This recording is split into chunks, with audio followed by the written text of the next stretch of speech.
नसीब का खेल। 15वीं सदी की यह कहानी है। किसी एक गांव में बहुत ज्ञानी पंडित रहा करता था। पंडित अगल बगल के सारे ही गांवों में बहुत प्रसिद्ध था और इसी वजह से धनवान भी। पंडित का परिवार ज़्यादा बड़ा नहीं था। पंडित अपनी पत्नी के साथ अपने बहुत बड़े घर में अकेला रहता था, क्योंकि पंडित को कोई बेटा नहीं था और एक बेटी थी जिसका विवाह पास के गांव वाले में एक श्रीमंत लड़के के साथ हो चुका था। पंडित ने शादी से पहले अपने होने वाले दामाद की अच्छे से जांच पड़ताल की थी और अपनी बेटी का भविष्य भी ठीक से पढ़ा था।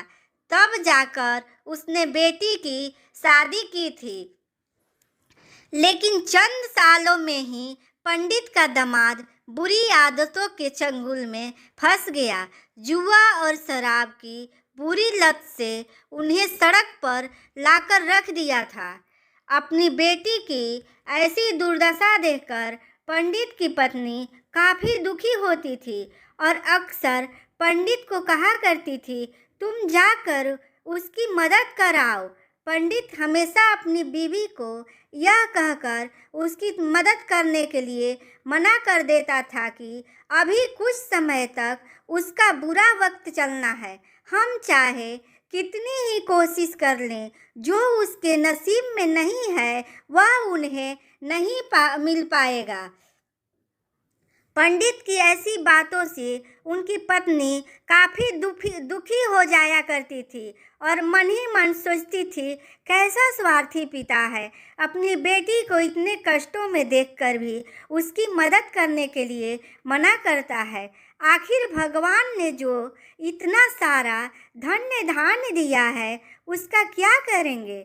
हमें कोई और औलाद भी तो नहीं है, जो देकर एक बेटी ही है और उसके लिए ही कुछ नहीं करेंगे तो किसके लिए करेंगे। पंडित ने ऐसा नहीं सोचता था।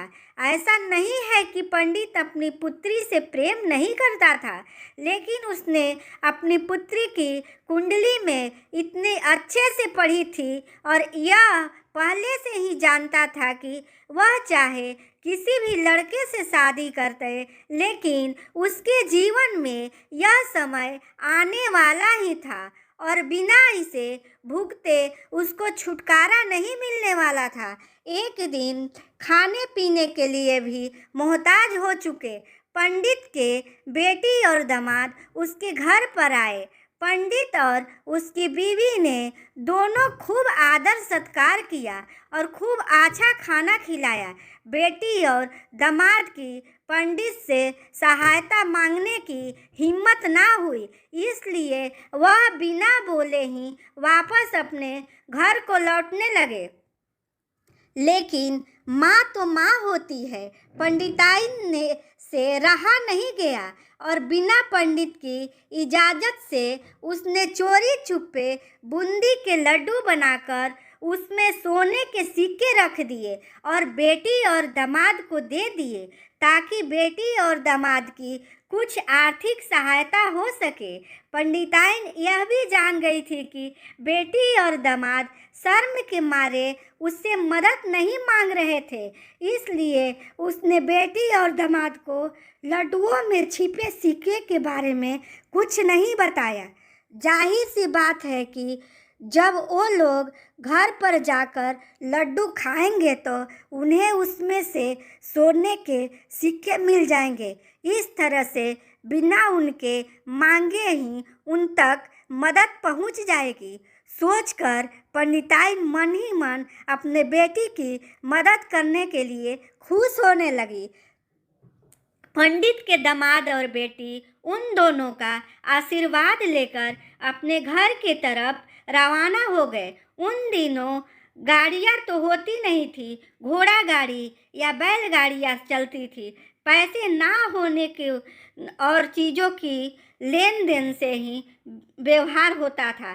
बेटी और दामाद गांव पंडित के घर से कोसों दूर था, फिर भी पैसों की कमी के चलते वह चलकर अपने गांव की तरफ निकल पड़े।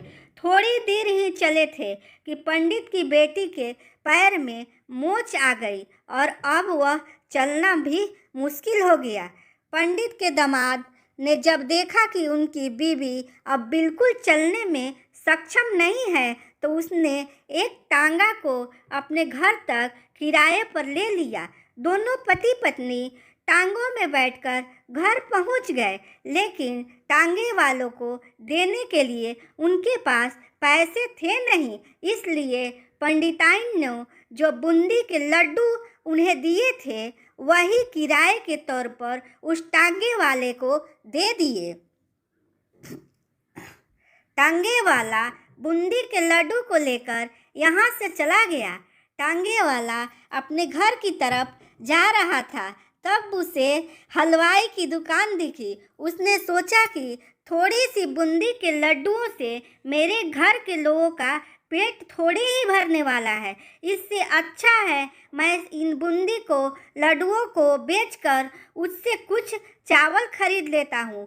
टांगे वाले ने बूंदी के लड्डू हलवाई को बेच दिए। जिस गांव में वह हलवाई रहता था उसी गांव में एक आदमी ने अपने घर पर पूजा रखी थी और उसी पंडित को उस पूजा के लिए बुलाया था। पूजा में लगने वाले प्रसाद के लिए जब आदमी ने उसी हलवाई से बूंदी के लड्डू के लिए जहां पर उस टांगे वाले ने बेचे थे, हलवाई ने भी उस आदमी को टांगे वाले से खरीदे हुए लड्डू ही पहले दिए ताकि वह खराब न हो जाए, क्योंकि वह नहीं जानता था कि लड्डू कब बने हैं। पूजा खत्म होने पर दक्षिणा और बूंदी के लड्डू लेकर जब पंडित अपने घर आया और खाने बैठा तो प्रसाद के लिए बूंदी के लड्डू खाते वक्त लड्डू से सोने का सिक्का निकलता। इस घटना को देखकर पंडिताइन की आंखों में आंसू बहने लगे। पंडित ने जब इस पंडिताइन के उसके रोने का कारण पूछा तो पंडिताइन ने पंडित को सब कुछ बताया। पंडित ने उसकी बातों पर भरोसा ना करने के लिए माफ़ी मांगी। पंडित ने पंडिताइन के आंसू पोंछे और कहा कि तुम्हारी तरह मैं भी अपनी बेटी को बहुत प्रेम करता हूँ, लेकिन अगर हम उसकी अब मदद करते हैं तो दामाद हमसे हमेशा ऐसा ही मदद की उपेक्षा रखेगा और अपनी बुरी आदतों को भी नहीं छोड़ेगा।